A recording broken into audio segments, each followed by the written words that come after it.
Let's podcast alongside Joe Giglio. I'm Joe Ovies inside Eford Studios in downtown Raleigh. Thanks to Empire Properties and thanks to Copiers Plus. Check them out online at copiers-plus.com. Print management, document management. You can get your stuff to the cloud. And Copiers Plus is celebrating 40 years. We're just wee babies, Joe. We're coming up on 2 years as a company, but Copiers Plus is coming up on 40 years. So in honor of their 40th anniversary, this year, November 1st, 2025, they are going to hand out $20,000 in donations throughout 40 organizations. So that's $500 each. So if you want to nominate a deserving organization, you have until February 5th to do this.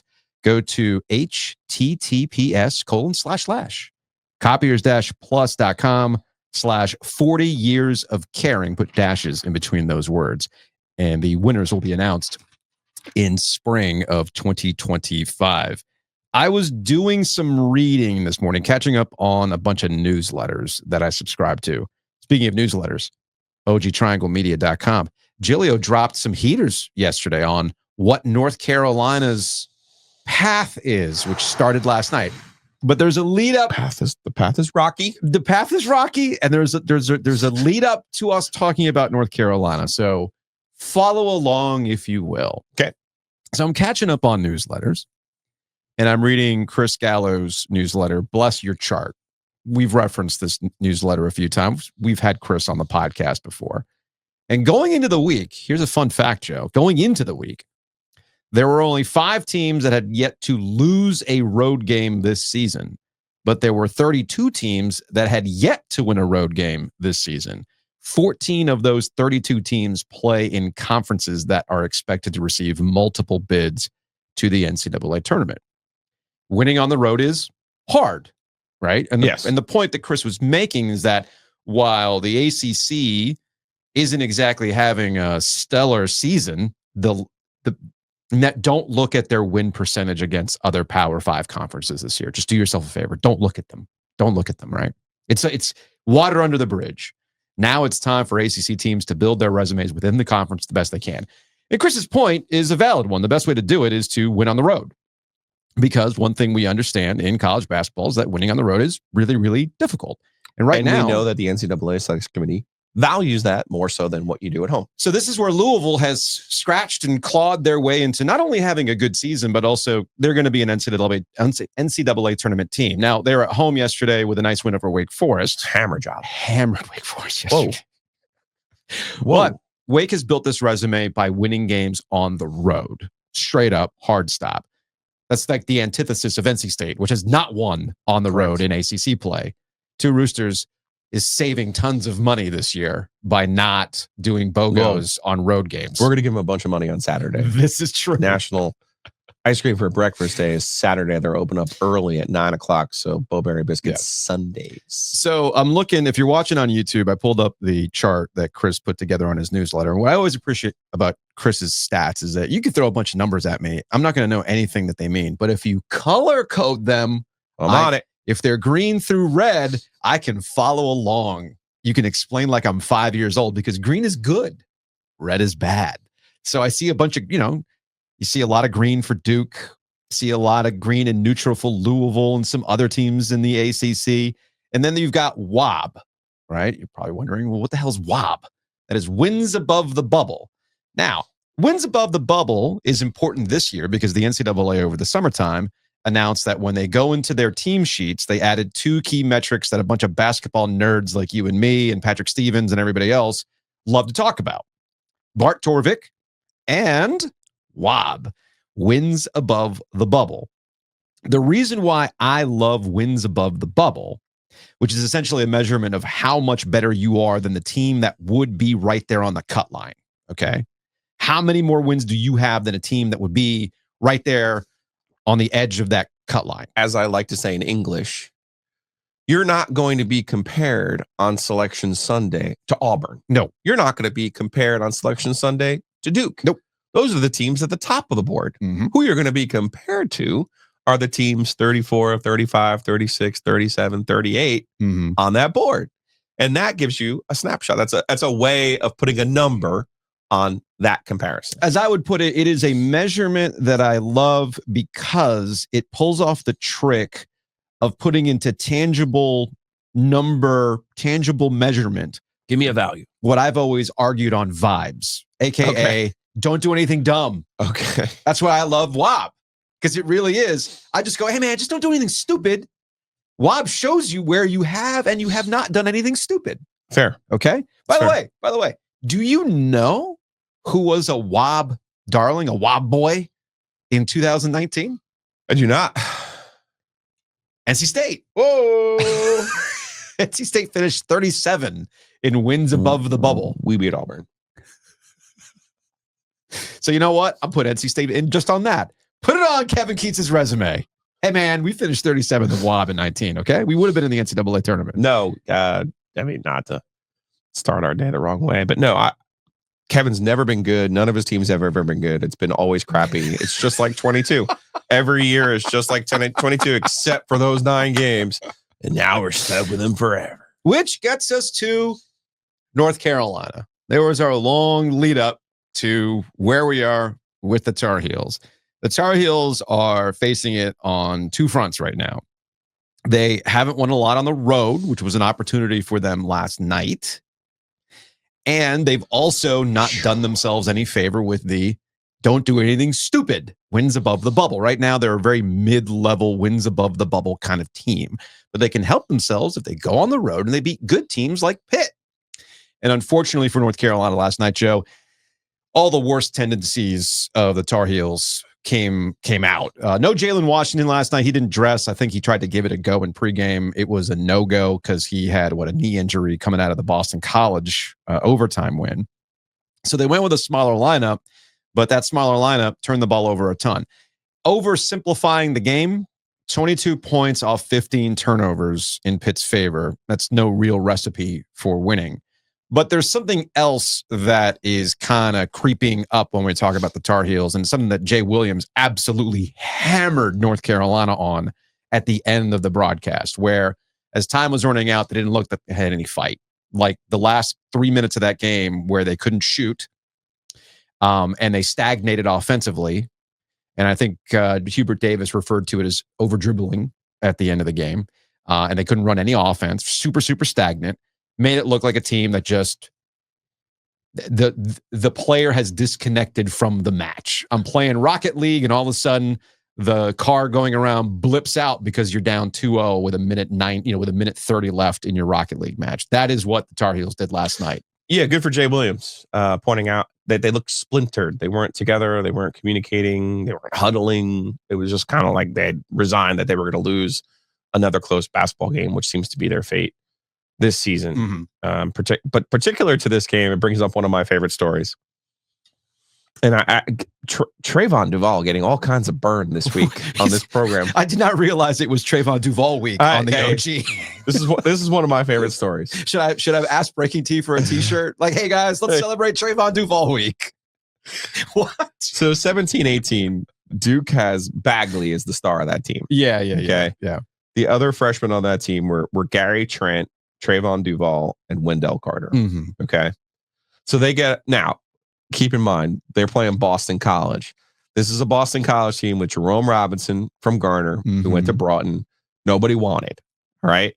Kai Bowman from Havelock. Nobody wanted.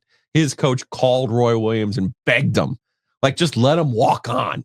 This kid wants to be a Tar Heel, right? So you had 2 North Carolina guys, 2 triangle-ish guys, and they lived to play the other triangle teams. Jerome and Kai lived to play the other triangle teams. I remember. So Duke goes up there in a Saturday up to Boston College. Bagley's out there, Duval's out there, and Kai Bowman, who wasn't a great talker with us, the media. Jerome was great. Jerome was awesome. Jerome tells me the story. Duval is the jump circle. They're going up, shaking hands, doing their things. Bowman goes up to Trayvon Duval. He goes, your high school ranking ain't going to help you today, buddy. It ain't going to help you today. And that was last night to me. You had 2 guys, Damian Dunn, Kinston. Shout out to Kinston last night. 6 years in college now. Damian Dunn looked like a guy that was like, once upon a time, I probably would have played for you, you know? And then Zach Austin, Winston-Salem, looked like a guy like, hey, man, you circle some of those games. That had another one of those old school ACC feels to me. Like back in the day, you'd play some teams and you didn't recruit me. I'm from your backyard. You didn't want me. Well, and I'm about to shove. I thought those two players in particular were a problem for the Tar Heels last night, in addition to what Jay Williams had pointed out. And it just kind of got me thinking to like, I know Brendan Marks was on this program talking about how we've been over the roster construction, we've been over the problems, and I just keep looking at it because I'm like, we want to assign blame, right? That's what we do. When things go wrong, we try to find out, well, what went wrong with this UNC team? And yeah, someone had pointed out on Twitter, I can't wait for you to dissect Van Allen Lubin's game. Well, Van Allen Lubin hasn't been very good. He wasn't very good last night. Missed a layup that would have tied the game late in this game. Fine, I'm not going to pile on Van Allen Lubin. The other guy who is now a point of kind of fascination is Cade Tyson. Because what now, if you're not familiar with Zach Austin, yes, he's from Winston-Salem. He began his career at High Point, averaged 14 points as a true freshman, 14 points as a sophomore. Then he decides the Capel brothers do their homework, do their work. They have connections to the state of North Carolina. They get this fantastic player from High Point, and the rest, as they say, is history. Yeah. Cade Tyson, I think people are forgetting, North Carolina guy. His brother played at Clemson. 13 points as a freshman at Belmont, 16 points as a sophomore at Belmont. Like, so the thing I'm advocating, Jalen Withers is also from Charlotte, the reserve big man who began his career at Louisville. So the thing I'm advocating for Carolina to do, they're actually already doing. Okay. You know, sometimes you just miss. Sometimes you get a Zach Austin. Sometimes you get a Damian Dunn. Sometimes you get a Cade Tyson. Sometimes you get a Jalen Withers. Sometimes you just miss. So I can't fault the process of what Carolina is doing, but it's pretty clear that they're going to have to figure out a way to improve their roster and improve their roster quickly. Because losing last night, losing to Wake Forest the previous week, they're not going to make the NCAA tournament. No. And it doesn't matter if I understand your standard. It doesn't matter if college basketball has changed. It doesn't matter the good things that Hubert Davis has done. And he has done good things. If you miss the tournament twice in 3 years, you're going at North Carolina, you're going to get fired. You're going to. Yeah. And it may not be this year. I don't think it will be this year, because I do think that Bubba takes a different view than the growing part of the fan base that is getting upset with Hubert. But the truth is, you can't miss the tournament, period. So that's bad for his long-term health. And I'm watching that game last night thinking to myself, well, how does he fix his long-term health? And I'm sitting there thinking, well, there you go. There's the answer.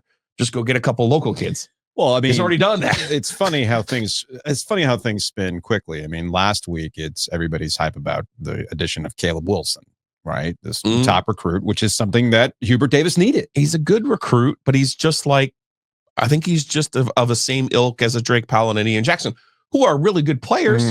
But you know what they would be? Unbelievable sophomores. And you're not gonna see them as sophomores. No, not. I mean, there are some people that you thought wouldn't be sophomore. I didn't think Tyrese Proctor would be a freaking junior. You know what I'm saying? Yeah, no, but you know Powell and Jack. This is a weak draft. They will both be first round picks. Yeah, that's true. This is not the old Roy math of you're not a lottery pick, come back. They're going to be a first round pick. You go. Well, so here's where we're at. You mentioned the high school players and how you show up in those situations and you circle games and you want to the game on Saturday is the one they always circle. It's not about Saturday. I actually thought last night would be the start of it. I know Clemson's on this little trip too of going through what Carolina needs to do to potentially make the NCAA tournament. That's neither here nor there.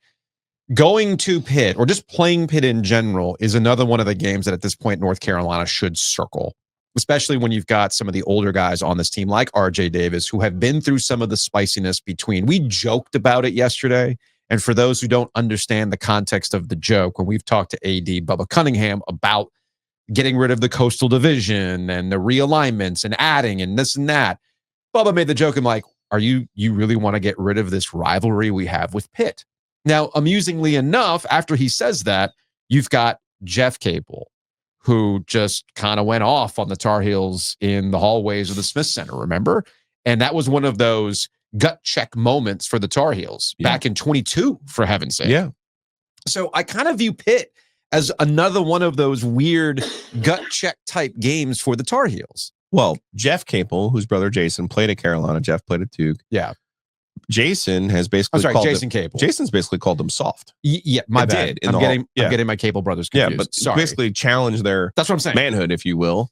And then you had the kerfuffle. The Capel brothers, the brothers Capel, do feel like Jason has been long disrespected by the program, in part because he's always been, him and Chris Lang are kind of scapegoated. They are. With Matt Doherty for that 0-2 team.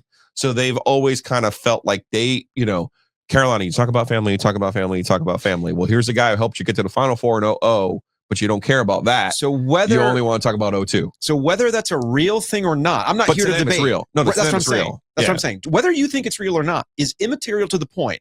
Jason thinks it's real. Yeah. Jeff feels it. Yeah. They circle that game.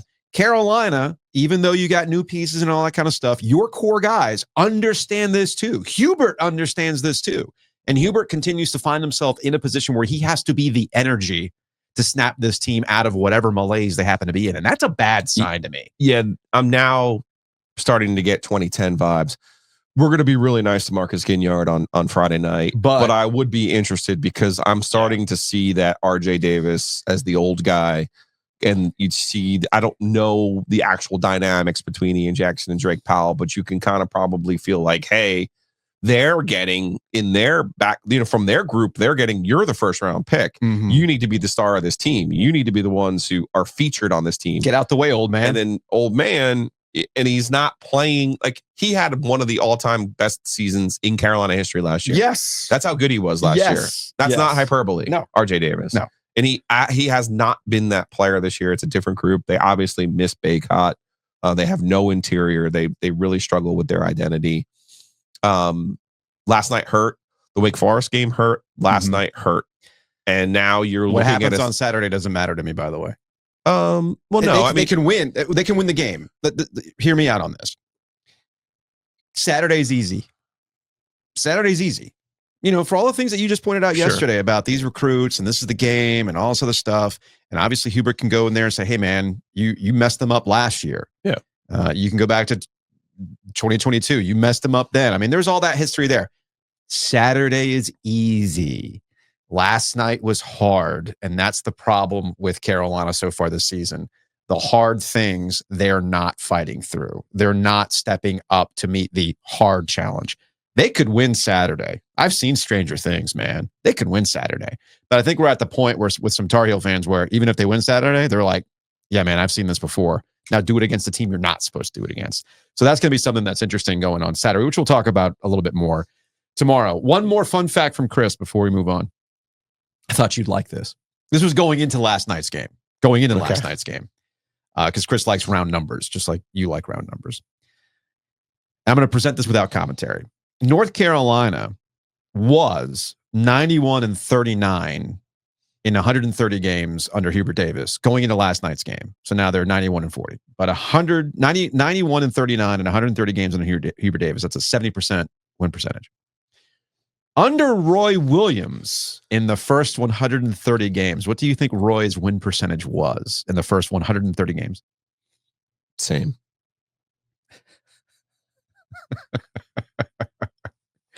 It was 77%, 101 to 29. However, what was Roy's record win percentage in the last 130 games as head coach? Same as Hubert's. Worse, actually. Worse. 82-48, 63.1%. So there you have your juxtaposition. I know why Chris put that stat out, is to kind of tell you where things were with Roy before he retired and where things are now Roy's with Hubert first team Davis. made the tournament. Second team won the national championship. Yeah. Well, also Roy was in a different position. Roy was already a Hall of Fame coach by the time he got to North Carolina, having come over from Kansas.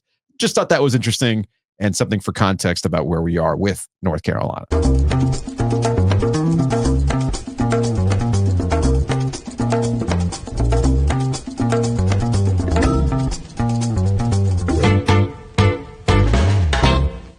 Big thanks to our friends at DraftKings. Check them out. DraftKings is the app to download, and OG24 is the promo to use. We got the Super Bowl in just about a week and a half. It's just, what day is it? Is it Wednesday?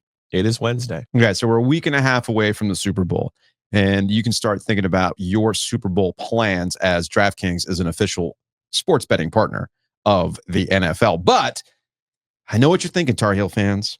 Everything looks gloomy, but may I remind you, everything looked gloomy in 22 before. What did they do, Joe?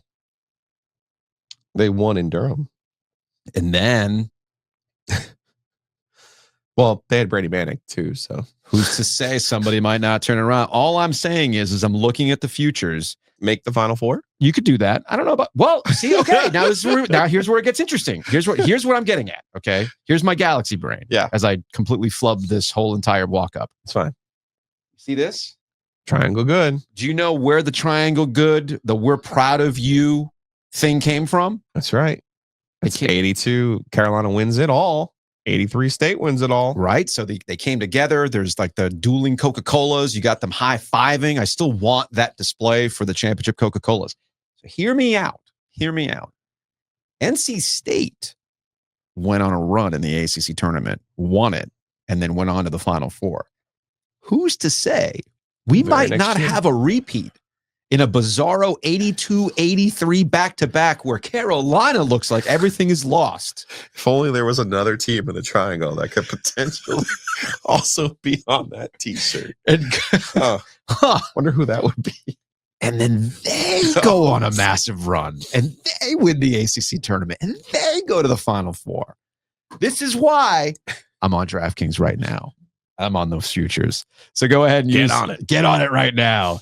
$5 gig, stand up. Anyway, download the DraftKings Sportsbook app. Use that promo code OG24. Yes, we're being silly about futures, but we're not going to be silly about Super Bowl 59. And you can do everything from anytime touchdowns, quick game parlays, all the fun stuff. And new DraftKings customers get $5 when you bet just... What's wrong with me? When you bet $5, you will get $200 in bonus bets. I will repeat.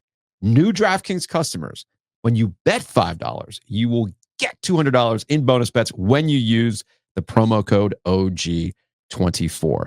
The crown is yours. Gambling problem? Call 1-800-GAMBLER. In New York, call 877-8-HOPE-NY or text HOPE-NY 467-369. In Connecticut, help is available for problem gambling. Call 888-789-7777 or visit ccpg.org. Please play responsibly. On behalf of Boot Hill Casino and Resort in Kansas, 21 and over. Age and eligibility varies by jurisdiction. Void in Ontario. Bet must win to receive reward. Bonus bets expire 168 hours after issuance. For additional terms and responsible gaming resources, see dkng.co/ftball. Of course, every time we talk about the ACC, it's brought to you by our friends at Keller Williams Commercial. The Donnelly team, I don't know, maybe the Donnelly team can help out with us finding a spot that is not as stuffy as our 10x10 studio space. Maybe that's why I'm flubbing my reads. I'm a little hot right now.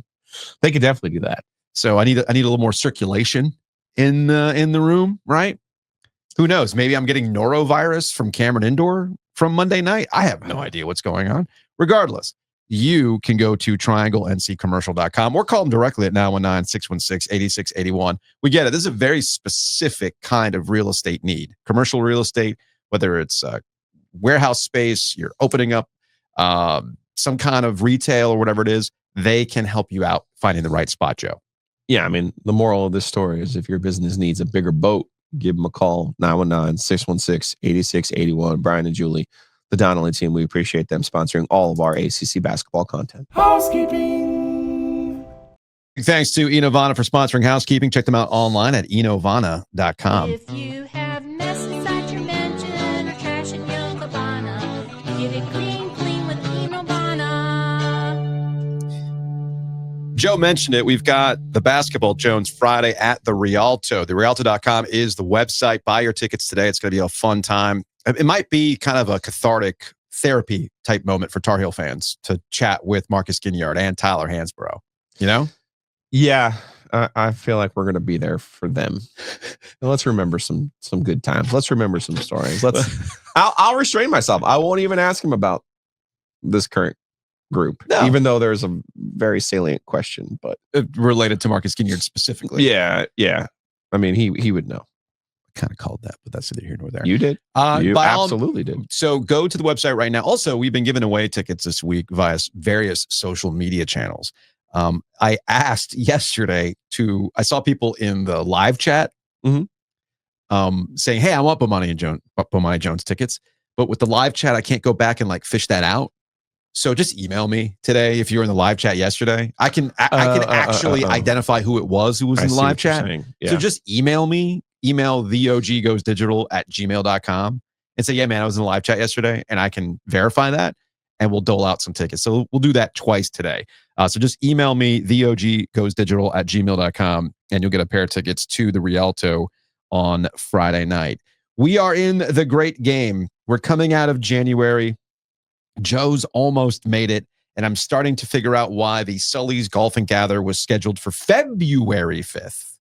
Instead of January 29th, because it's not dry January in February, and it's golf. Man. And you golfed yesterday. I played yesterday. I got to about the 9th hole, and I was like, there's a reason that I've made it through January because this was my first round of, and I don't like to drink when I play. Right. Rather, when I get frustrated, I'm like, oh yeah, I'm like Goose. I'm like, I'm gonna need a beer to put these flames out. It's tough, man. It's tough. So join us February 5th at Sully's Golf and Gather in Garner. You can just hang out. I'm gonna have OG flag magnets, stickers. I'm excited about these magnets. I'm not sure where you unearthed these. I got some. I still got some leftover koozies, some positive vibe only koozies. Nice. Those are free for people who show up. All right. But if you want to play, why are we giving things away? Because if people are going to support us and they're going to show up and also support Sully's, You're being nice. The least I can do is give them a magnet, Joe. Okay. Now, we will have access to some things soon, though. Just something to keep in mind. Anyway, go to email joegiglio.joe@gmail.com if you want to enter. It's $15 to play. But if you just want to hang out and drink with us, by all means, come and do it. But email Joe if you want to participate in the closest to pin and longest drive. 2025 is all about making healthy choices. Joe's been trying to make healthy choices by not drinking in January. I've been making good choices in January. And Happy and Hail is part of that. So download the app today. Make it super convenient for you to get in and out. Order your food, pick it up, and go. Also, when you sign up, when your birthday comes around, you get a free smoothie. There we go. And we're going to have a promo code starting next week. No, you get your free smoothie just for free signing birthday. up. I understand that. No, you get a free bowl for your birthday. Oh, I had it confused. Buddy. My bad. They got all kinds of deals. You just have to download the app. Give you a little hint. That OG25 works already. Ooh. It's a soft launch. Ooh. So if you use that promo code OG25, save 25% on your first order. I love it. Absolutely love it. So the reason why you make these good choices, you make those healthy choices, is so that you can then go to Two Roosters and completely nullify it. Go to tworoosters.com. Go this Saturday for ice cream for breakfast day. They're opening up at 9 o'clock in the morning. Yes, there's a variety of riffs on cereals that you know and love, but it's that Bowberry biscuit sundae that's going to be off the charts. I'm Saturday. I cannot wait for the Bowberry biscuit sundae. Two Roosters open early, 9 o'clock. I got a basketball practice in the morning, but I will be there at the home base after basketball practice. Now, you've had your Happy and Hail, and we're going to have a hockey break here in a second, right, with our friend Eric Tulsky, general manager of the Carolina Hurricanes. Let's take a break. Let's take a hockey break. Brought to you by Happy and Hail. You then went to Two Roosters and you got the Slavin Sunday to counteract what you did at Happy and Hail. Right. So what do you do after all that? I know how to bounce back from that. You go to O2 Fitness. O2 Fitness, so much more than a gym. O2fitnessclubs.com is the website. It is more than a gym. You've got Renew Physiotherapy, Loop Nutrition, partnering with our friends over at Happy and Hail to help you make whole body life transition to better choices. Okay. But working out obviously is key with that. And location matters. Great locations all across the triangle, great equipment, great staff. Go to O2fitnessclubs.com.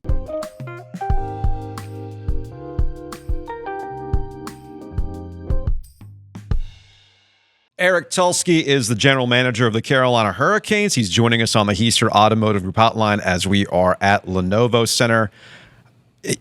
Look, man, you make a big deal, you are going to be the center of the NHL universe. So we appreciate you sitting down once again to talk about last week's trade.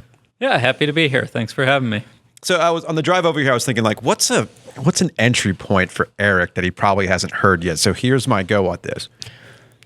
I want 2025 general manager Eric Tulsky to get into the DeLorean, find a strip outside of Lenovo Center to hit 88 miles an hour, and go back to 2011 Eric Tulsky, blogger. Mm-hmm. You got your financials, you have your analytics, and like on paper, Joe, trades are easy, right? Yeah. But what does general manager Eric Tulsky want to tell 2011 Eric Tulsky about? I mean, cool, they match up on paper, but it ain't that easy. Yeah, I think that's it for sure. Is before I was on the inside, I didn't realize how many things there are that you have to think about in terms of what fits the system, in terms of what you need in the locker room, in terms of what else you have available, in terms of how the other side's going to see it. It's real easy to say, like, well, we should have paid more than that. Why didn't we get it done?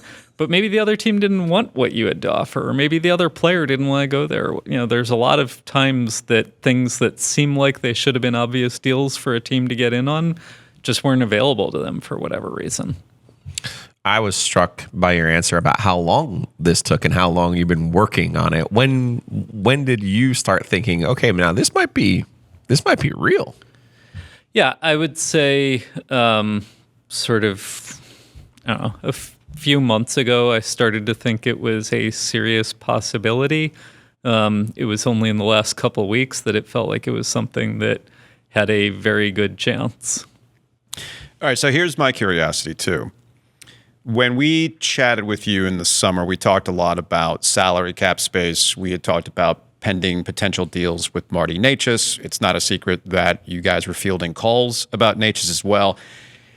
I cannot shake the idea that something like this probably doesn't come around without the play of Marty Necas to start the season. How much did that change the conversations from the summer to where you are today? Yeah, so we had a lot of teams that were interested in him in the summer. Everyone could see what he's capable of. He's an incredible talent, and I don't think it was a surprise that he could play like this. At the same time, people do pay attention to point totals and past performance, and some of the risk gets reduced once they've seen him actually do it instead of just saying he looks like he could. And so that helps build some comfort, especially if you're giving up a player like Mikko. You know, I wasn't in their room. I don't know for sure what they said, but it's easy for me to imagine that it's easier to do a trade like that for somebody who you've seen actually do it for a stretch than someone who you say, I really think he could do it. You know, it de-risks it for them a little bit. I guess the other curiosity that I had on the flip side of that is we talked to Rod Brindamore, we talked to you about this, about Necas stepping his game up. You know, now that the decks have been cleared, it's now your time to go out there and show it.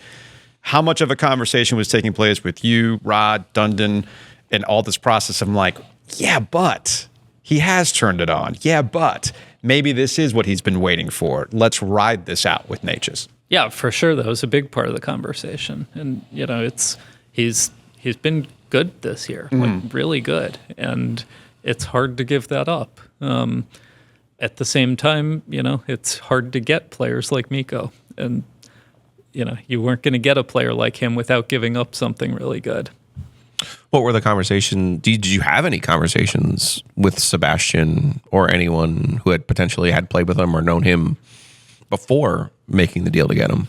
Yeah, I mean, we didn't really get into it much beforehand because out of respect to Colorado, you know, they really wanted it kept quiet because they were worried about having a media circus around their team.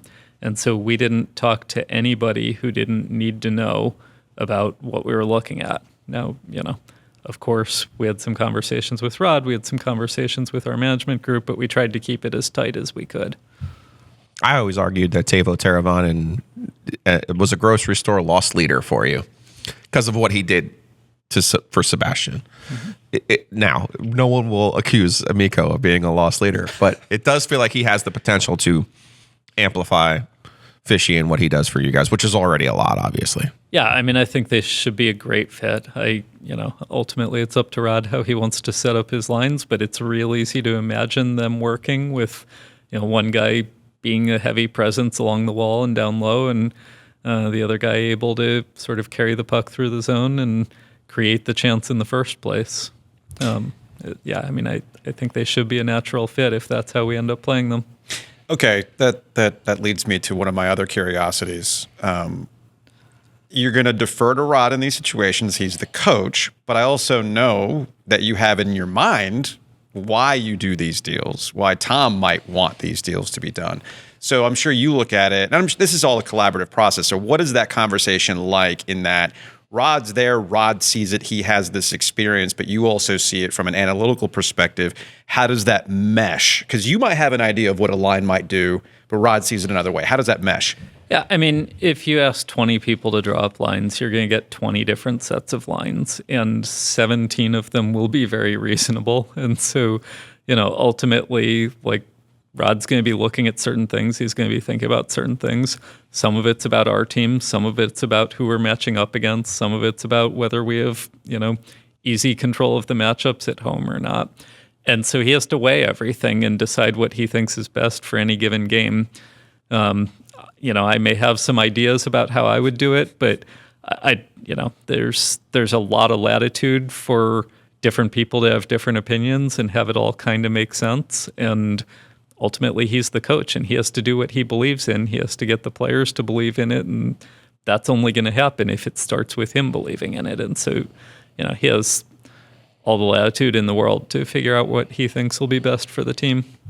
Without betraying Chicago's confidence in their conversations, your conversations with them, how does that work when you go to a team and say, hey, can you pick up some of this money? I know you're giving the draft pick back, but how does that work? Because it does almost seem like a quote-unquote favor from Chicago to pick up some of that money. So in most retention trades, you would go to a team and say, hey, we need this much money held. It would be this, it would be $1.2 million of cash or whatever the number is. What would the price be for that? And they'll tell you, here's what the price would be for that. In this case, we were already talking to Chicago about Taylor, and he has a salary of $5.25, and they were expecting to retain half, and so that's a certain amount of cash. And then I say, if we held a little bit more and gave you a slightly better draft pick, would you be willing to hold on a different player? And, so they asked how many dollars we were talking about and how much better of a draft pick we were talking about.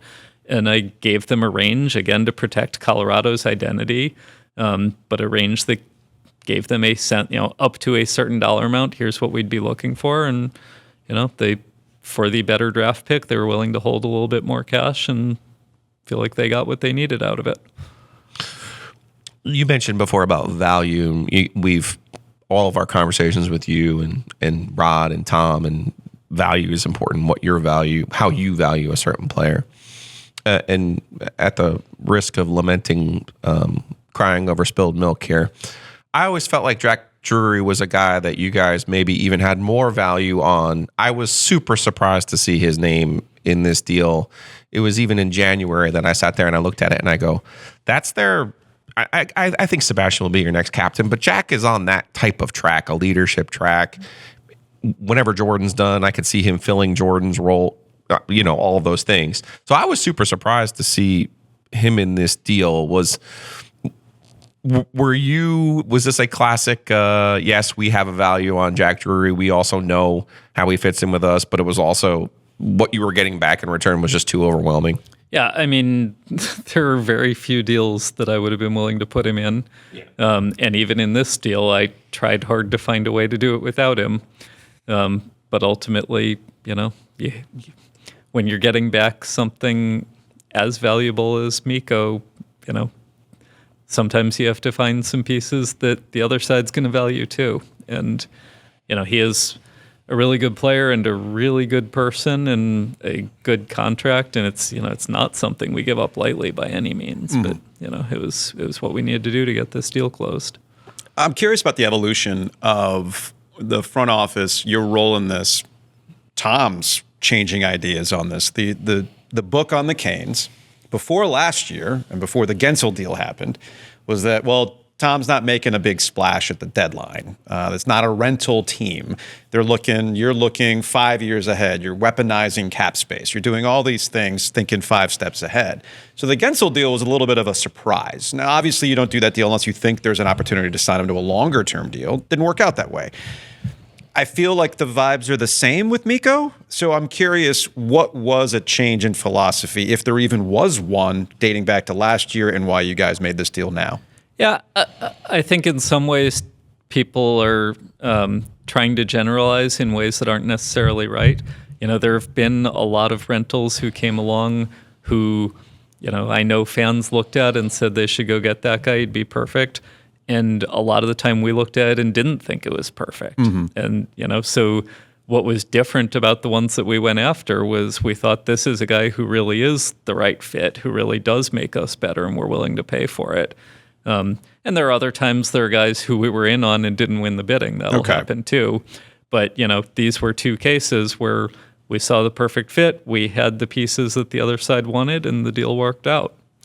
Eric, we're in sports media. We generalize. That's what we do. So Come on now. Like, I get it, right? Like you're not in the room when we're having the conversation, so you're just guessing. And right. It's hard to know exactly what we were thinking. I'd like to think they're informed guesses, sure. Though, and I think that's the part that I find kind of curious about why I asked that question, the evolution of it. And also, you don't do this thing unless you look at the cap space going forward. Going back to a conversation you had with me and Giglio over at Way Competition Center, your cap situation really does give you that flexibility. We're not talking about this year. I'm talking about when you're thinking ahead. So for those who might not understand, how is this upcoming offseason, which you're already thinking about, different from this past offseason? Yeah, so last year, if we'd wanted to keep our team together and just matched whatever everybody got, we'd have been $20 million over the cap. So we entered the offseason having to make some steep cuts, and every penny that somebody wanted was coming out of something else. And we had to sort of really toe the line in some places where normally you would like to just get a deal done if you could. This year's a different situation. As it sits today, we don't know exactly what the cap will be next year, but we have about $35 or $40 million next year. And so then the question is not, boy, who are we going to have to cut to fit this? It's more, what would we not be able to add if we did this? Okay. So that's a little bit easier because, we want to keep adding. We want to keep getting better. That cap space is valuable and will help us keep taking steps forwards, but we're not quite as constrained. As we sit here on January 29th, you made off-season moves that you made were like a little bit of that money ball, right? You made some smart moves. I correctly predicted you would make a big move. I'm feeling good about that. I'm curious though, here on January 29th, do you feel like your goaltending is good enough to win the Stanley Cup? Yeah, I mean, for sure, we have a lot of confidence in those guys, and of course, we want to have the best player at every position, and we want to keep taking steps towards that at all times. But yeah, the best player at every position isn't always available, and teams have won the cup without having the best goalie in the league plenty of times, even in recent years. I think if you look at the list of the recent goalies who have won the cup, it's a bunch of guys who are good, but it hasn't been the number 1 or number 2 goalie in the league out there winning cups most years. And so, if we have a team that we think is very, very strong and a solid, good goalie, it doesn't need to be the Vezina winner to win a cup. It just needs to be a good goalie who you can trust and who gives you a chance to win every night and lets the skaters take it from there. There are multiple ways to win hockey games. And I think last night, the way the third period started over a goalie that has given the Canes fits in the past, that's one way to get past them, not be so reliant on the goaltending and, outscore the guys. So you're kind of seeing that chemistry play out last night. I'm assuming last night was more of what you expected out of the weirdness of game 1 and people coming in and the disruption and everything else. What, in your eyes, and talking with Rod and Tom, in your eyes, what was the big difference last night versus that first game in New York and with the Islanders? Yeah, I mean, I think we played well in both games, honestly. Okay. Last night, shots went in for us, and our goalie stopped everything, and it's that makes it feel good, right? Like that's an you know, old Roy Williams. Everything's a lot easier when the ball's going in the basket, right? Yes, like if we did have a goalie who was going to have a shutout every night, I think I'd feel really good about our chances. Like that's a pretty good place to be. So like Freddie was great last night, and if we can keep rolling like that, it'll be good. I will say that I think a lot of this comes down to the opportunity to sort of get your chances and bury your chances. Mm-hmm. And we've tried to improve our ability to generate chances, and we've tried to improve our ability to finish them. And ultimately, that's what it'll come down to in the end. When we talked to Tom Dundon in the beer cave, didn't you ask him if he had like his own odds, right? No, he told us he had his own. That's right. He told us he had his own odds, right? Like he's got his percentages and things like that. And of course, Eric is the one who provides those odds. Okay. So you have your super secret sauce back there when it comes to the odds and things like that. So I have to imagine the other reason why you go out and you get a player the caliber of Mika Rantanen is because of your super secret odds. I mean, me and Giglio can figure out, yeah, man, we get it. But just behind the scenes in those conversations when you're kind of putting that all into the Excel spreadsheet and it gives you these percentages, we know how Tom operates. We know how you operate.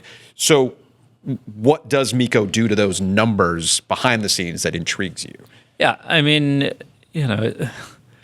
I don't think it's just about numbers here, right? Like, I think every person in the organization understands that he's going to help us win games. Mm-hmm. And, if you win more games, you win more series. If you win more series, you win more cups. Like, it's a pretty straight line from bringing in a good player to having a better chance at the cup. The amount that he's going to impact it is hard to quantify, and we have a team that works on things like that. And that's what I was curious about. Yep. That's what I was curious about. How does the math when you try to quantify it like that? I mean, it's hard, right? Because it is difficult to impossible to say, here is exactly how he's going to perform on this team, in this system, with these players, with these many minutes. Mm-hmm. A lot has changed from what he was doing in Colorado. And so it's all kind of an approximation in some ways. And you can do the approximation with arithmetic, or you can do the approximation with scouting reports, or you can do the approximation with a coach's assessment. It's all, ultimately boiling down to a educated guess at how much impact you think he's going to have. Smart man. That's why I asked those questions. Eric Tulsky, General Manager, Carolina Hurricanes. We appreciate the time as always. Thank you for indulging me my DeLorean reference. I thought you would enjoy that. Of course. We'll talk to you later. Okay, thanks.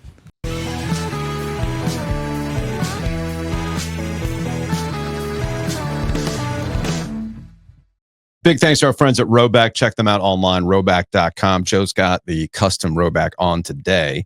That base hoodie, though, is incredibly comfortable. I've slept in my hoodie. You've come around. You've come fully around. Yeah, that thing is fantastic. And you can find all sorts of great, comfortable, athletic clothes, by the way.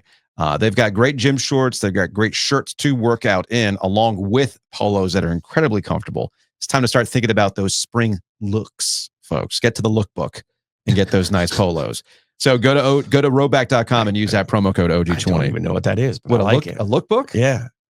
Yeah, that is an old school term. I like it. Big thanks to our friends at Mosquito Authority and Pest Authority. Get your basement shrink wrapped like Papa Lou. Yeah. 360 moisture barrier. You're right. Maybe you're not thinking about bugs, but you should be thinking about, hey man, maybe it is time to sell my house. Maybe I'm thinking about that. You want to know what derail that and quick? Mold, mildew. Yes. And get underneath your house taken care of. I did this a couple of years ago. It's one of the smartest things I did because I was having an issue. I didn't even realize. I knew I had mice upstairs. Mm-hmm. I knew I had problems, with ants and everything else. I mean, I'm like a poster child for the Mosquito Authority, Pest Authority. They can handle all of your problems. Check them out. Bugsbite.com. Speaking of your house, you want to save on home insurance, and that's where our friend Matt Davis, InsureGarner.com, theoginsurance.com, where you can call them directly at 919-779-8277. Actual human on the other end, great staff over there in Garner, and they're going to help you save a ton of money on home and auto. What if I want to talk to a person? What a concept. Speaking of hanging out with people, Longleaf is a great spot to hang out with people. It's actually become like a meeting spot. Like, oh, we got to meet with somebody. You can come up here to the studio, or We're having a meeting. are we having a meeting? Hold on a second. We're having a meeting. What are we doing? Oh, we'll just meet at this one.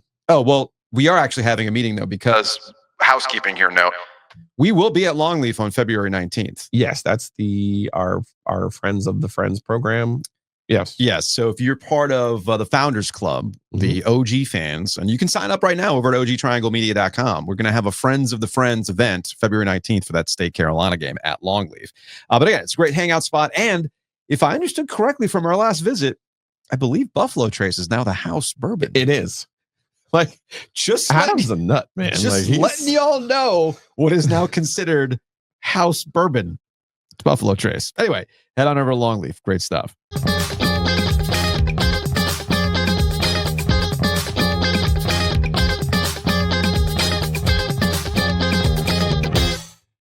Joining us on the Heister Automotive Group hotline, the sports editors of the Daily Tar Heel and the Duke Chronicle. We have Caroline Wills from the Daily Tar Heel and Ranjan Jindal from the Duke Chronicle. Welcome to the podcast. You are the future. This is what you might become in the future, but you guys are the future when it comes to sports media. So I appreciate you guys coming on. Thank you for having us. Yeah, thank you. So what I want to do here and why I'm talking to you all is Giglio and I are very invested in making sure that this continues to go, that there's still people coming out of college that really love the area, love the sports that are associated with the area, and keep this thing going. But you can't do it without funds, and journalism is facing some issues when it comes to money. And I know that for both papers, both the Chronicle and the Daily Tar Heel, y'all do not receive any sort of university funding. So all of this is based on advertising sales and donations. And this is now the 7th year y'all are doing this challenge, a Duke Carolina rivalry on the basketball court and a Duke Carolina rivalry there at your respective papers. And if I read the stats correctly, in your 7th year, much like the Duke Carolina game, which is like, you know, they're 1 point apart in the grand history of it all, you guys are tied up on each one of your papers winning this thing in terms of fund of donations from the fans. Yeah, that's my understanding as well. But the DTH won last year. Ranjan, what are you doing to correct that? How are you going to get over here? How are you going to get this this fourth win? Yeah, you know, we have our strategy. We're going all out. We're getting our audience. We're tapping into those donors, trying to plug everything on socials. But no, I mean, this is just a fantastic opportunity to raise money for both papers. And I think pushing each other to get, I mean, last year, even though they won, it was the highest that we had both raised. And so that was just incredible to get those numbers, 50, 60,000 plus, which was incredible. So it's great. We can have some competition and help ourselves in that way. Yeah, last year's challenge, you guys raised a combined $128,000 between the DTH and the Chronicle. Caroline, we'll start with you here on what does the Daily Tar Heel mean to you? What does it mean for the student body? What does it mean for alumni to make sure that the Daily Tar Heel is still going strong as it has been now for decades? Yeah, I mean, I think the Daily Tar Heel pretty much changed my life. Like, I think coming into college, I had a set expectation of what I was going to do. And I thought that was political journalism. And the Daily Tar Heel gave me a chance to try that out, decide, hey, not for me. And then I joined the sports desk and suddenly I had everything figured out. I knew exactly what I wanted to do with the rest of my life. I found something that like sparked joy from the minute I started doing it. So in terms of that, I mean, it's just everything to me. It's where I've made like so many really good friends. I've had so many awesome opportunities. I'd never been to New York City and I got to travel there to cover the game at Madison Square Garden this year. And I'd never done that before. I've been on a plane more times this year than ever in my whole life. Before that, I went on one trip to Boston with a friend my freshman year. And this year, I think I've traveled to at least 5 places. And I mean, that's pretty unheard of where I'm from. Like that's not typical. So I think in terms of that, it's just changed my college experience and given me so many opportunities I never thought were possible. And then just for our reader base, I mean, we are kind of one of the very few sources of news in this area, and especially that has kind of a finger to the pulse of students to the players and all of those things. Like, we kind of have a different understanding of how things work on campus and how impact is felt. And I think a lot about when there's things going on within the team, like there were rumors last year about, not last year, a couple years ago, about Caleb Love and RJ Davis, and they're kind of being there. And we knew that. We had heard some rumors about that. And so then it gave us the opportunity to ask them about it, for them to squash the rumors, for them to tell like the truth about it and all of those things. And then I also think about when the unfortunate shooting happened earlier last year, and just the special edition that we were able to do with that really read our audience in a way that no other news organization was able to, because we are a part of that audience. We know what it feels like to be locked in a room when that's happening. And we have the unique opportunity to put those emotions and those serious feelings on the page and have people feel represented by that. So those are the two examples that I think of most when I think of impact on readership. And then for alumni, I mean, a lot of our DTH sports alum, like, that's how they got their start. That's how they figured out what they were going to do with their life. And for it to still be running strong, I mean, that's got to have some nostalgic feelings for them. And I think that the Daily Tar Heel has also chronicled major moments of UNC history, and alumni can always go back to the archives, to the DTH website, and look through old articles or new articles and just kind of relive things that were a part of their time at Carolina. I'm pretty sure if there's some sort of national championship that occurs, there's a Carolina alum that has a Daily Tar Heel print somewhere in their home office, somewhere in their den, somewhere in their actual office. It's all over the place. I know I have a few in my house because of my wife and her affinity for some of the national championships that came through. Now, Ranjan, what does the Chronicle mean to you? What have you been able to accomplish since being part of that paper, and why funding and donations matter for what you're doing? Yeah, Caroline had an excellent answer there. For me, I had no journalism experience coming into college. It's not something my high school, we didn't have a paper. I enjoyed consuming and reading political journalism and sports journalism. I'd played sports my whole life, so I knew I wanted to be involved in basketball and sports in some way. And this was the way to do it for me. So I came and showed up to a Chronicle meeting my first week of freshman year and really just started writing articles and working my way up, and the rest has been history. It's been incredible. Like Caroline, just some of my best friends in school are in the Chronicle sports section, which just happened to be nice. So we're up here in the office late nights putting together a print edition, or watching sports events together and covering. And the office, our Chronicle office, has just become such a home and haven for our newsroom. So it's meant so much to me. And then being sports editor this year has just been the role, a dream role, because you really get to mentor so many younger writers and be that a calming presence in their lives. And I think for me, I had so many mentors in this Chronicle newspaper when I was younger, and so I hope I can be that for them as well. And so it's just awesome to do that and be able to lead a department and orchestrate coverage and things like that. We cover, like Caroline said, all of our sports, varsity sports, all 21 varsity sports at Duke. And we provide, free, accessible coverage of that. And not a lot of local news sources are free. And you're able to see a bunch of information about all of Duke's sports teams, because, sometimes the national news will cover a few sports, but you don't get that access to every single one of them. And so we provide that. We also tell the stories of student athletes that just go beyond what they do on the court or the field. And I know they do that as well. But because we have that access, we're able to tell stories about how they're initiating certain things within their communities. For example, in this rivalry edition, we have a piece about one of Duke's basketball players, Sion James, who's using his NIL funds for charity and for good. And that's kind of a unique outlet for that. We've been able to break international news this year regarding the Duke lacrosse case and an update in that.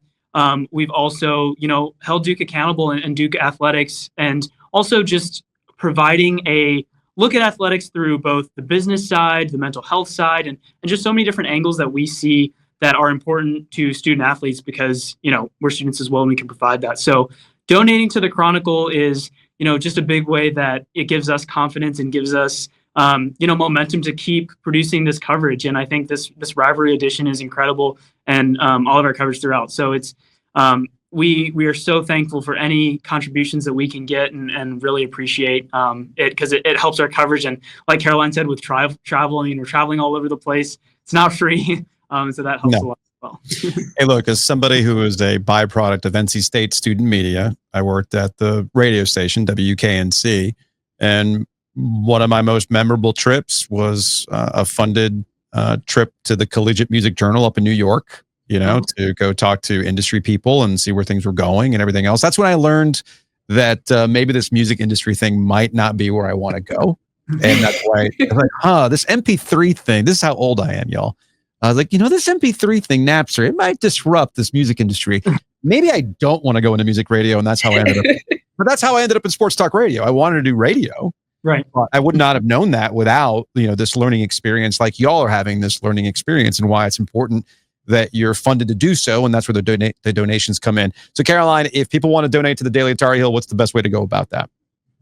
Yeah, so my biggest suggestion is literally just to go to dailytarheel.com, and immediately when you go on the page, a big pop-up is going to be on your screen and it will tell you exactly what to do. Okay. And Ranjan, just go to the Chronicle website? Yeah, same thing. DukeChronicle.com. On the top right, there's a button that says donate and beat DTH. Or if you follow us at the Duke Chronicle on Instagram, there's a link in bio to donate as well. Now there's a competition in terms of raising money for your respective papers, which is great. Now, hopefully Carolina alumni and Duke alumni are going to follow through on that. We can raise some money that way. But there's also a physical competition. Who won the basketball games between the papers this week? The DTH. Oh, it was a close one. The DTH. It was a hard fought battle. Hard fought battle. All the way to a third game. Oh, wow. Okay. Caroline, Yeah. you putting up jumpers? What are we doing here, Caroline? So I was not hooping. I was not hooping. No, never in my life have I ever been able to hoop, which may be a character flaw, but I was coaching on the sideline. I was cheering. I was yelling. Like, I was bringing the energy. I heard it on the got you over. That's what got you over. Just credit to the coach. Rajan, you put up numbers? What happened? Yeah, I was playing. It was fun. No, I love playing basketball. I played all my life, so they had some great players, and we did as well. And it's just a fun atmosphere. We got a lot of fun video content that I'm sure we'll put out there on our socials. So yeah. Now, I'm an old guy, but I know enough people who have come through the Daily Tar Heel. I know enough people who've come through the Chronicle. And shout out to all my technician people, still putting out the Daily Tar Heel, Tar Hell, I should say. Mm. Whose job is it to write the hate mail this year? So technically that job falls to the editors, which I guess means me. So you get to write, so for context here, you have to write a hate, like reader hate mail to the Chronicle. Yes. And paste it on their door the day of the game. Yeah, our role too. Even though I probably have my assistants too as well. It's funny, like me and Caroline are like talking like this, and we don't have the like personalities of like. There's no fire. There's no hate. Come on now. Come on. See, this is where we'll have it. We'll have it. Trust. I've been saying this for a long time. With Roy and Kay and the championships, the rivalry got a little too friendly, a little too cordial, too respectful. I like that John Shire and Hubert have brought a little spice back, right? A little spice is back. So you all need to bring some spice. And I don't want to look, you all got something that I never had, Chat GPT. So don't be Chat GPTing these letters, okay? No, never that. No, of course. We have true anger in this newsroom. And we'll bring it up. We will dig deep and put that on the page. Like it'll happen. Perfect. Again, appreciate you guys jumping on. And for the listeners out there, again, this is the 7th annual fundraising challenge between North Carolina and Duke and their student media. Student media is crucial. A lot of us that you might see on ESPN, we talk to Brooke Pryor all the time, Jonathan Jones. There's a lot of Duke Chronicle guys that I've read or continue to read in the Washington Post or the Wall Street Journal. So there's a lot of talent that comes out of those newsrooms that I rely on and I've become friendly with and their media colleagues. And I love to see it thrive and continue. So by all means, go to the respective websites. If you're a Carolina person, go to the Daily Tar Heel. If you're a Duke person, go to the Chronicle. And let's raise some more money this year. I hope y'all end in a tie. It's very diplomatic. That's very diplomatic. Very, very even. Yeah. Yes. Appreciate it, y'all. Good luck. Thank you so much.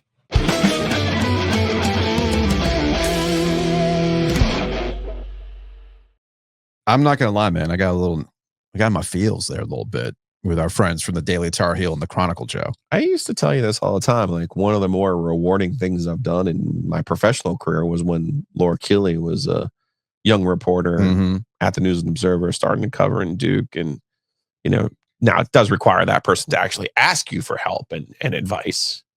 But something tells me you've never asked. You don't wait for somebody to ask you for advice. You just be like, Keels, I'm going to give you a nickname and I'm going to tell you what you're doing. Like, let's be real, Joe. It's fair. Okay, then. I'm telling you, there is something to that. Helping the youths, paying it back. Yes. Right? Yes. As I mentioned, we both had people help us. So we do enjoy helping people. So we enjoy. And besides, man, if this thing's going to keep on moving, we need the youths to want to do this. Okay. That's why it's like this. As much as we try to talk them out of it. I mean, how many times have we told Shelby Swanson, a DTH, or like, Shelby, are you sure you want to do this? Are you sure? That's the answer. Save yourself.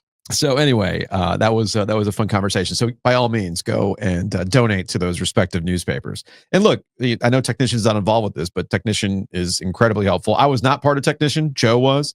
I was still on the third floor of Witherspoon Student Center, sharing space with Technician when I was at WKNC. And that's also important as well. Just like making sure your Super Bowl party is on point. So get it catered. The Butcher's Markets can do that for you. thebutchersmarkets.com. Maybe you're not going to host a Super Bowl party. No big deal. You're going somewhere. Wow them with ham biscuits. Wow them with the buffalo dip. Still don't know how you find these things. Have you seen the buffalo dip?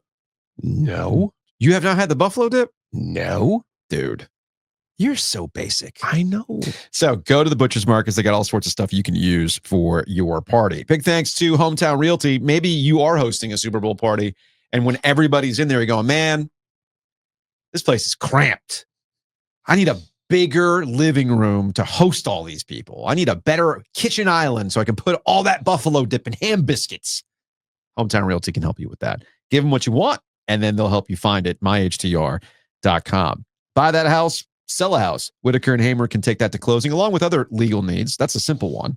You can go to wh.lawyer to find out more. Attorneys and counselors at law, they will absolutely help you out. And if, let's say, you're going to a party and you got to pick up beer along the way, I know who's got cold beer ready to go right now in the beer cave. Breeze Through. So hit them up, breezethrough.com. Save money on gas as well. You download that app. But more importantly, if you're looking for cold ones to take to that party, Breeze Through's got it for you. So again, check them out at breezethrough.com.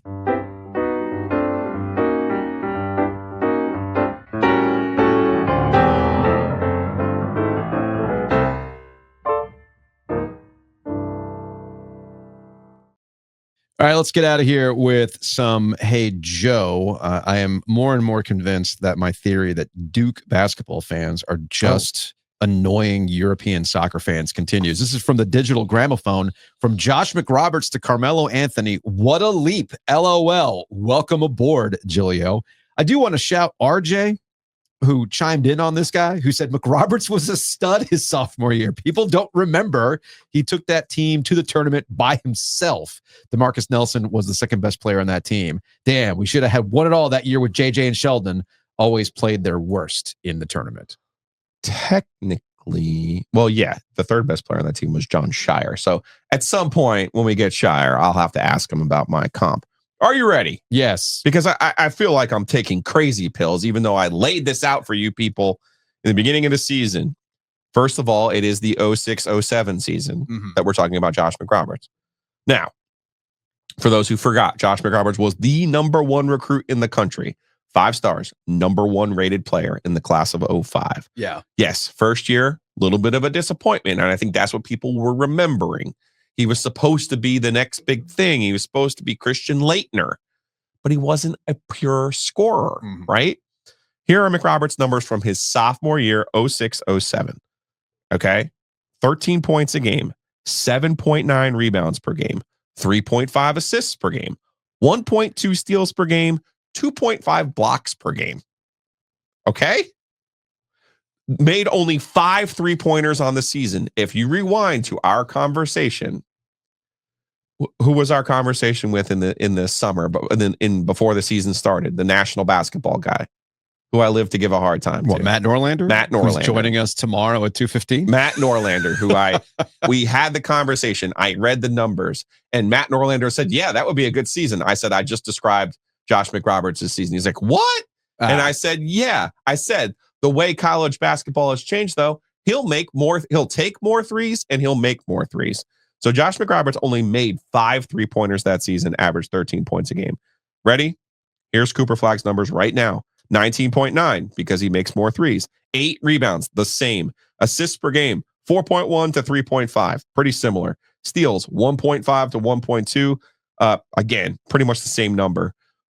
Flags blocks, 1.2 to McRoberts' 2.5. The difference, Flag has made 25 3-pointers to only the 5 that McRoberts made. They are very similar in skill set.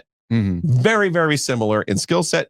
Very, very similar in production. Flag does score almost 7 more points per game because of, as I said, before the season started, Flag will take more threes and make more threes, but they are very similar in their profile. Now, if you go to win shares for each team from 06-07, the win shares from that team, McRoberts' win share was 6. The win share for Cooper Flag is 4.7. These are advanced stats from Sports Reference. I wish they had player efficiency rating from 06-07, but they do not. I think it's fair to say, though, that no, I'm not making the numbers up. No, I'm not wrong. I am right. Now, the Carmelo part is the one that's interested me. Which, by the way, RJ enjoyed. This might be the best comp I've heard for this year's Duke squad. Now, the Carmelo part is interesting to me because we all think of Carmelo as this scorer, right? We know him as an NBA guy. We know him as an NBA guy, but we think of him as that one and done guy. It was like, man, he was just a pure scorer. Sure. Not true. Yeah. Not true. 22.2 per game. That's obviously more than Flag. 10 rebounds. That's obviously more than Flag. Assists 2.2, steals 1.6, the same.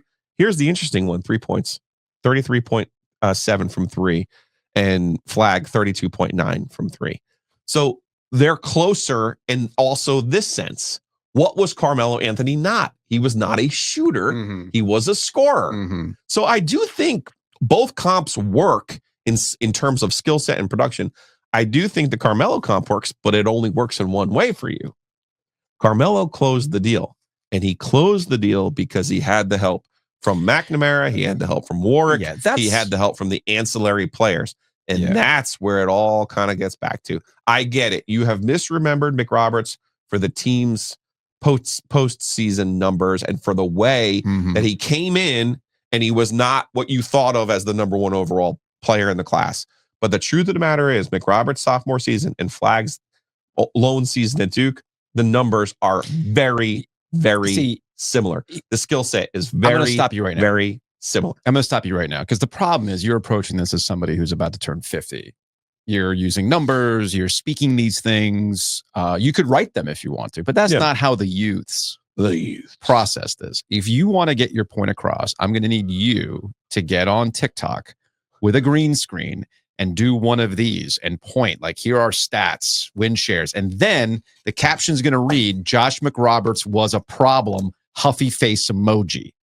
That's what you're doing wrong. You're not saying the right words. You're not presenting it the right way. You have to say, this guy X was a problem. You're right. You're right. And if you don't say he was a bucket, exactly, that's what you need to present it as. Josh McRoberts was a bucket. He was built Y'all different. don't know. You didn't know. You just had to be there. That's how you do it. You're doing it wrong. 919-444-2211. Call the OG Sports Phone and curse or don't. OG Sports Phone is brought to you by Nature's Relief Hemp Store. Check them out. naturesreliefhempstore.com. RELEAF hempstore.com. Drop on by. I keep telling this to people who ask, like, oh yeah, man, I got to get the real stuff. And I'm like, yeah, you can get the real stuff in North Carolina. No, you can't, bro. I'm like, yes, you can. In fact, you can get some stuff that is going to put you on your ass if you don't watch it. That's why you got to talk to the experts over at Nature's Relief. So check them out. And of course, call the OG Sports Phone where you can get all angry. But as Joe likes to say, chill after, man. Chill after. Like some North Carolina fans are going to need to chill. you just have to fire Hubert Davis at this point. I don't care if we somehow, by the skin of our teeth, beat Duke and he saves his job. It's just going to be like the Connor Barth kick against Miami and Kevin Keats going to the Final Four. All it's going to get you is 2 more years of purgatory and setting your program further down the hole. It's just an embarrassment at this point. I'm telling you. Vent. We're proud of you. Then chill. But also, he's right. We're proud of you. I cannot wait to do that graphic. I'm calling it right now. This is Jake. I'm one of the guys behind the Crazy Talker Duke Twitter account. Long-time listener, first-time caller, even longer reply guy in your mentions. I just wanted to, hope it's not too late, to talk a little bit about the Duke State game. I just noticed after last year, some of the perennial narratives are back. The first narrative, Cameron Whistle, 8 refs beats 5 state players, free throw disparity, and I'm fine with all that. I think we certainly get a home whistle like most schools. I feel like the natural solution is just to play 2 times at the PNC Center every year, and I think I like Duke's odds of improving our all-time advantage. 97 wins, 65 losses all-time against State. And then the second thing, just to get a little deeper for a second, on the narrative I'm pretty tired of from portions of that fan base is Duke kids are all out-of-state assholes with silver spoons in their mouths who've never worked a day in their life, blah, blah, blah. I see it in the discourse from at least portions of the fan base. And I'm from North Carolina. I'm from Asheville. I live in North Carolina. I live in Durham. I graduated from Duke, and I'm in grad school at UNC now. I'm not leaving the state. 15% of our undergrads are from North Carolina now, more than any other state of origin. And any undergrad from the Carolinas with household income under 150K now automatically gets full tuition. So if that means anything to anyone. And then honestly, I get the elitism thing about Duke fans and Duke students. I don't ride with that. I hate the safety school chant. I hate the moo you chant that I hear from UNC fans of State. I get it, but it would all ring a lot truer if I didn't also see State grads or State fans in the discourse acting all superior to people from ECU after that football game. So yeah, in conclusion, I feel like people don't always see Duke fans stand up for themselves. So I just wanted to say that I'm proud of my school. State and UNC fans should be proud of theirs. And then in conclusion, I really think State has something with this Trey Parker kid, and I hope he sticks around. He was awesome. Bye-bye. I appreciate the call. Thank you, Jake. On that one. Wow. That's a good OG Civil. Sports phone call. I like that. That was a What? civil call.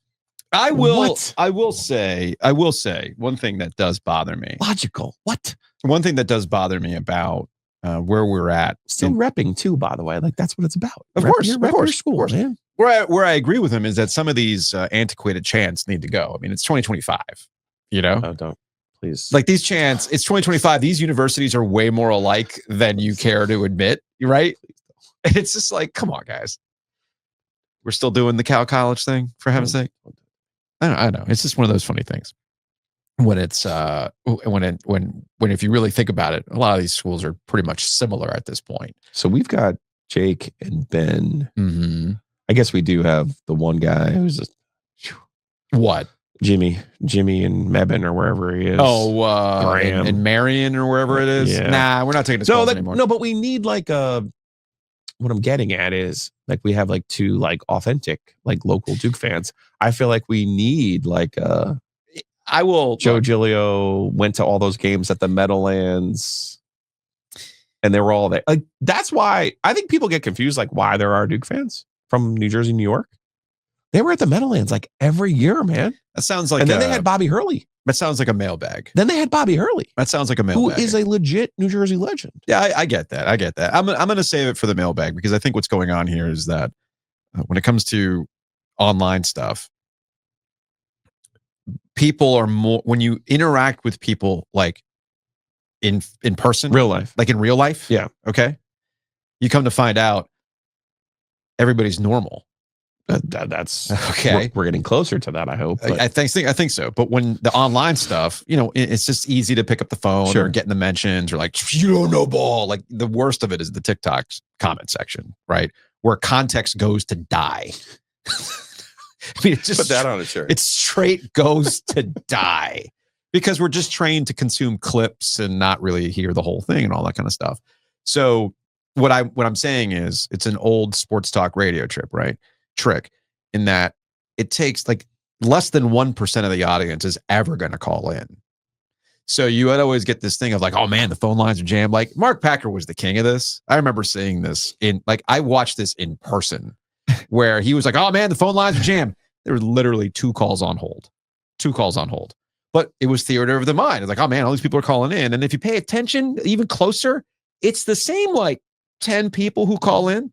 And some of those have carried over into what we're doing. Yeah. Like old timers know who David and Smithfield is.